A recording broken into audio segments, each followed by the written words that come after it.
Bom, senhor presidente, 00:40.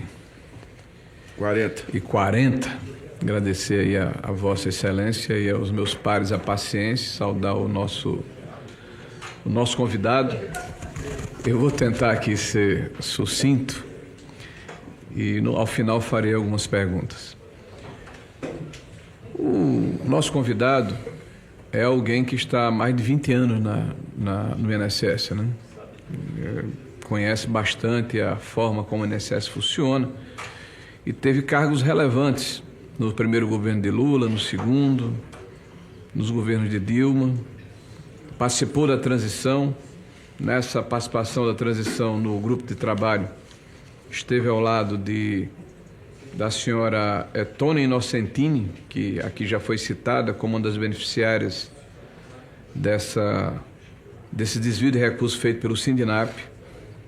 O senhor Ricardo Silva, que por coincidência que participou desse grupo, foi quem propôs ao relator da medida provisória o fim da revalidação de 3 anos, segundo o próprio relator, o senhor Luiz Miranda. E nós estamos ouvindo aqui um discurso de que começou agora o problema no INSS. Bom, eu trouxe aqui algumas lembranças, porque é necessário, infelizmente, a gente ficar repetindo isso. Gostaria de ser mais sucinto, mas está lá. Idosa descobriu que teve desconto devido ao INSS por 30 anos. Era uma associada da CONTAG. Isso aqui está em 25. 30 anos ela sendo descontada, senhores parlamentares, a testemunha aqui presente, 30 anos, CONTAG. Né?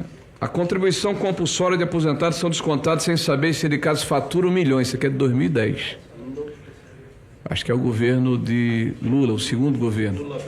Desconto de mensalidade, tal, tá aqui, ó. O Globo, 2010. Ex-ministro Paulo Bernardo recebeu mais de 7 milhões em propina, diz investigadores. Isso aqui é 2016. Fala sobre consignados na época. Também INSS. Aí vem, INSS fará pente fino, então não vou cansá-los. Mas é porque esse discurso está ficando tão repetitivo, eu sou obrigado a ter que refutá-lo aqui para mostrar que fraude no INSS sempre existiu. Agora, governos são diligentes, outros governos não são tão diligentes, né? E é evidente que, se as fraudes existem, alguém deu causa a essas fraudes para que elas possam ter acontecido. Nós estamos encontrando aqui, por exemplo, o senhor Stefanuto falou para nós aqui que entrou com a missão principal de diminuir filas. Então, dados aqui da LAI, queria inclusive que o primeiro slide ficasse aí no telão, mas dados da LAI, né, que é a Lei de Acesso à Informação, mostram que no final de 2022 tinha pouco mais de 1 milhão de pessoas na fila e o nosso depoente falou que tinha 300 mil de uma fila, uma espécie de fila eletrônica que estava encoberta. Posso só fazer uma correção? Não, o senhor depois fala, por gentileza. Dá 1 milhão e 300 mil aproximadamente, pela conta feita. Então, hoje tem 2 milhões e 600 mil. Isso aqui não é fila não, mas eu quero falar a respeito. Então, tem o dobro do que tinha inicialmente. Então, todas as ações que foram feitas, me parece que não surtiram efeito. Aí vem essa questão aí dos pedidos de exclusão. Por que eu quero mostrar isso aos senhores aqui? Há uma questão clara que é a assertividade.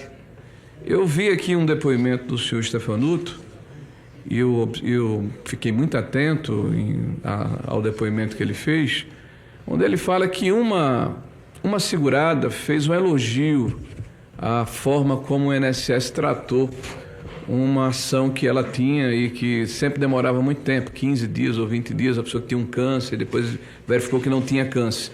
Louvável.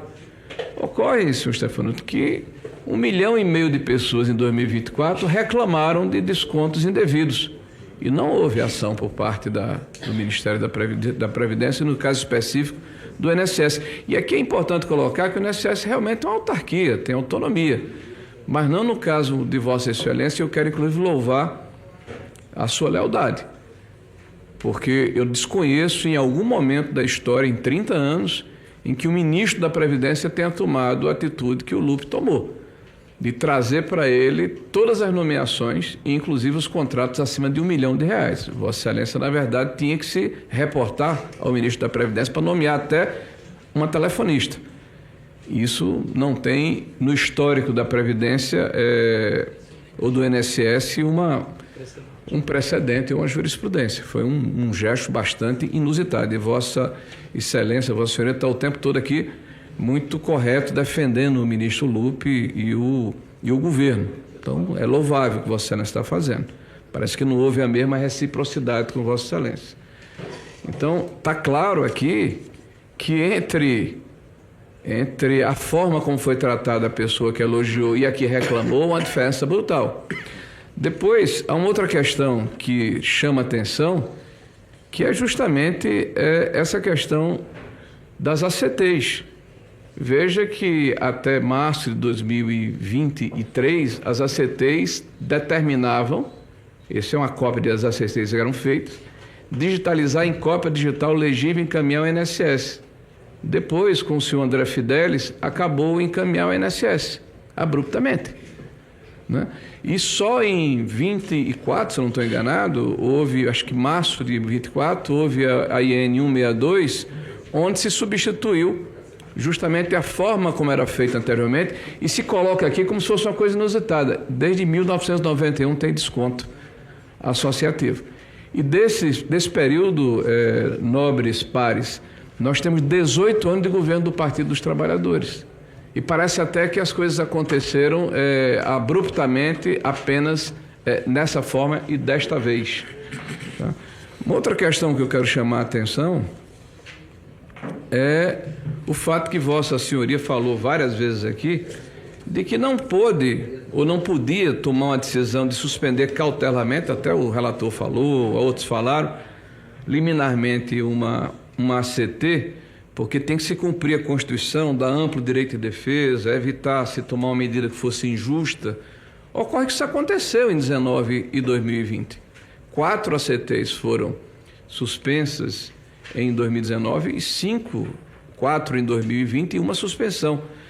Então, era possível sim se fazer essa ação. E aqui o senhor Vinícius, que esteve aqui antes do senhor, falou que não era dele essa prerrogativa, era do senhor. E ambos desconhecem talvez a Lei 9.748 de 1999, que é a Lei do Processo Administrativo, né, que fundamenta justamente o poder de uma ação cautelar e dispensa expressamente, né, que se tome essa atitude, se abrindo primeiro a defesa. Você pode suspender e depois abre o processo de defesa e discussão, como aconteceu anteriormente. E se for o caso, a entidade tenha sido justiçada, se volta, passa o subsequente.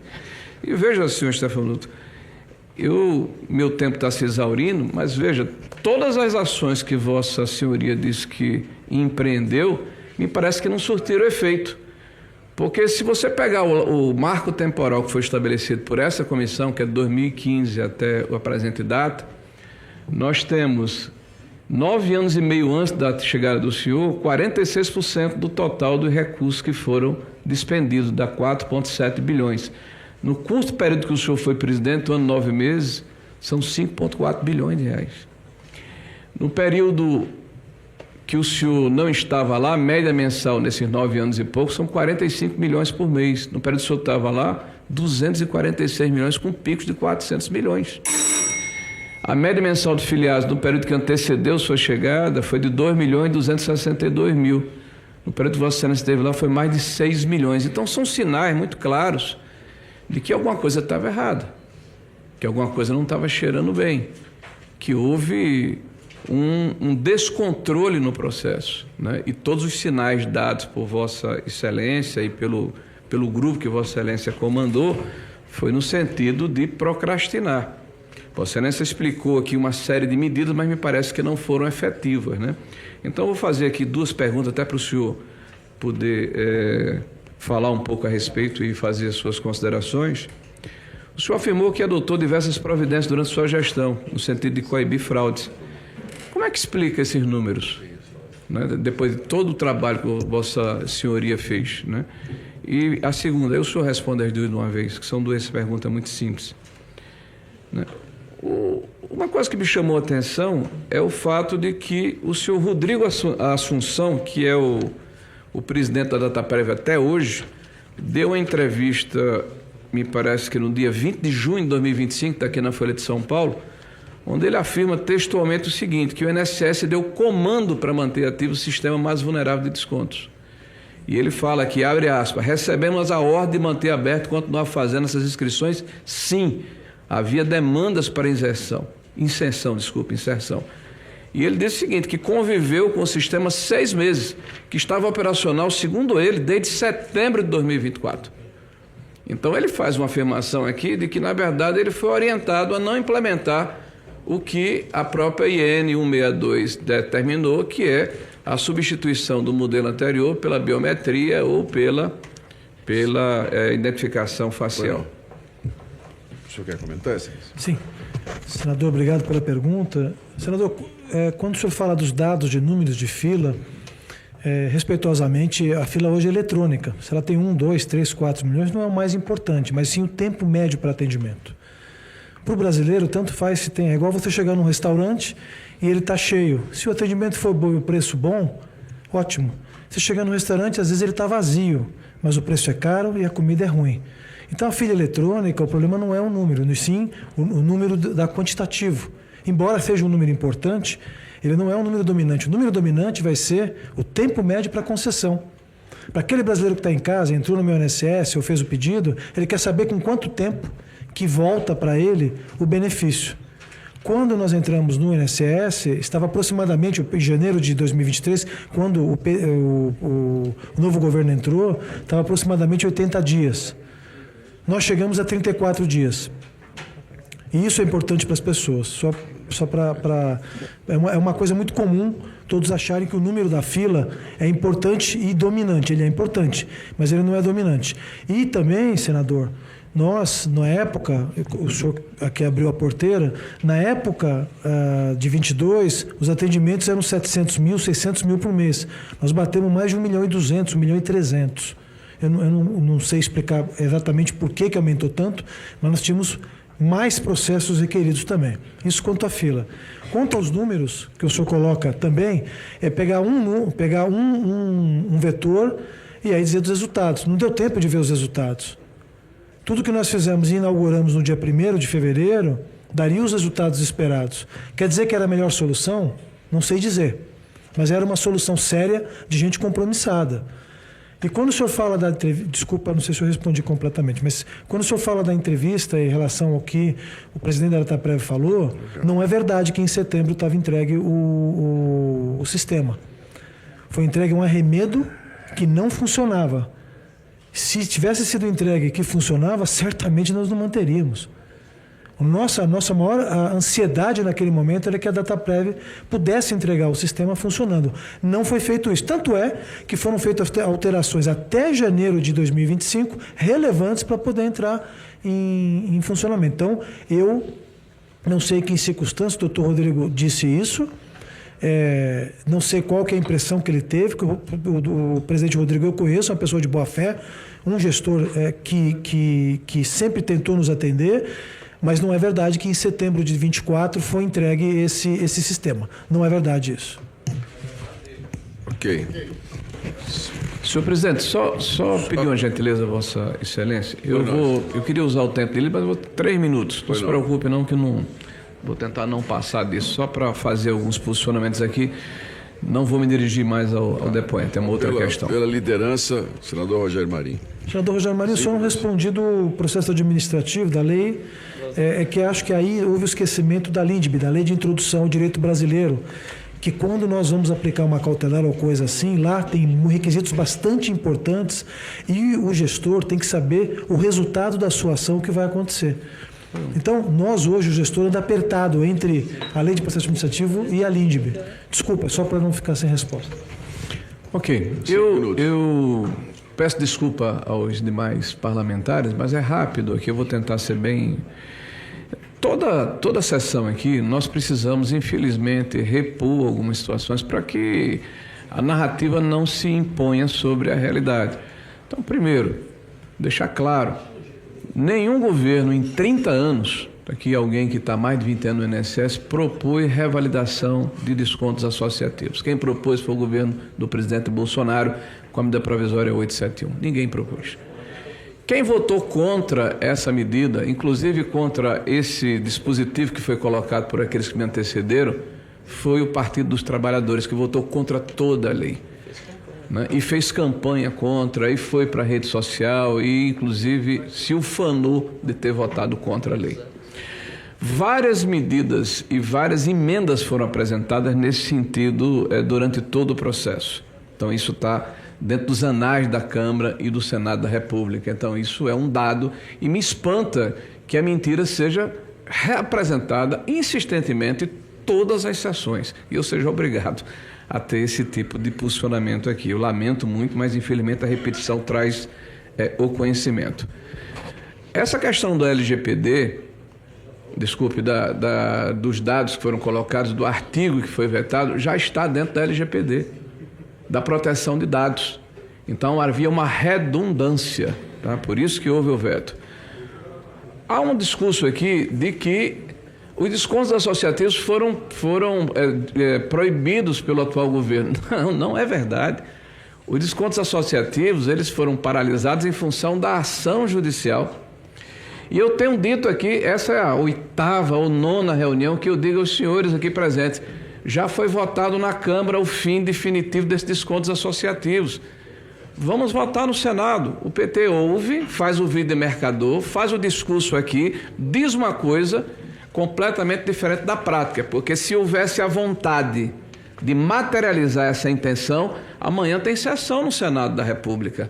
Nós somos favoráveis que o líder do PT no Senado da República, irmanado conosco, apresenta o projeto, votaremos incontinenti e vamos acabar de uma vez com todas, com descontos associativos e virar essa página triste na história, inclusive dos aposentados brasileiros, que são as grandes vítimas desse processo. Uma outra questão que é importante, se colocou aqui, a gente vai ter a possibilidade de ouvir o Felipe Damar, né, que deverá vir aqui proximamente. Porque essas pessoas todas foram, de alguma forma, gestadas no governo Bolsonaro. As 4 entidades que são elencadas, só uma o ACT foi concedido no governo Bolsonaro, que foi da AMAR. A ANDAP, a Masterprev e a ASAP foram em 23 e 24. Agora, o fato dos ACTs terem sido concedidos, das 4, 3 no governo do Lula, eu não estou aqui entrando no mérito de dizer o que é que aconteceu, não. O fato é que a acusação que eles fazem é que me permite fazer a ilação que eles fazem. Então, se a ACT que gerou o problema, imagino que 3/4 do problema seja no governo do presidente Lula, do PT. Eu prefiro não fazer esse tipo de ilação, mas apenas para deixar claro aqui que essa mentira repetida muitas vezes está deixando aqui as pessoas desconfortáveis, principalmente aquelas que não só deram causa, mas como se locupletaram, porque quebramos o sigilo aqui. Em algum momento isso vai vir à tona. Uma outra questão que está sendo colocada aqui até a exaustão e que a gente precisa deixar claro, né, é que o governo do presidente Lula não investigou o processo. Na verdade, ele foi vítima, teve como consequência do processo a ação judicial que afastou a nossa testemunha, afastou o senhor Vigílio, né? Não foi o presidente Lula que os afastou, né? Eles foram, infelizmente, afastados por uma ação judicial e policial. Claro que nós queremos que todos que têm a presunção de inocência possam se defender dentro do processo e, ao final, provar a sua inocência ou serem assacados por sua culpa. Agora, por favor, gente, não é possível que toda reunião a gente escute o mesmo discurso, a gente tem que fazer o mesmo reparo. Eu acho que a população brasileira quer de nós atenção ao que de fato está acontecendo, quer dizer, buscar aqueles que realmente deram causa a esse crime hediondo e responsabilizar os que receberam os recursos. Então, é esse apelo que faço aos meus pares e peço desculpa àqueles que estão esperando até agora para falar. Agradeço, senhor presidente.